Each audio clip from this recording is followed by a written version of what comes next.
નમસ્કાર, આપ જોઈ રહ્યા છો સ્પાર્ક ટુડે ન્યૂઝ। ડભોઈ પંથકમાં વહેલી સવારથી જ મેઘરાજા ખરા અંદાજમાં વરસ્યા છે। વહેલી સવારે પંથકના મોટાભાગના વિસ્તારોમાં ધોધમાર વરસાદ વરસ્યો છે।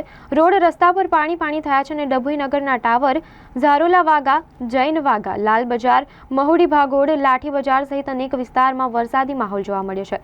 તાલુકાના ગ્રામ્ય વિસ્તારોમાં પણ વહેલી સવારથી જ મેઘમહેર જોવા મળ્યું છે। પંસોલી, સીમડિયા, લુનાદરા, અમરેશ્વર, વસાઈ, તરસાના સહિત ગામોમાં ધોધમાર વરસાદ વરસ્યો છે। વાવણી લાયક વરસાદની રાહ જોઈ બેસેલા ખેડૂતોમાં ખુશીની લહેર છવાઈ છે। પંથકના મોટાભાગના વિસ્તારોમાં વરસાદી માહોલ જોવા મળ્યો છે।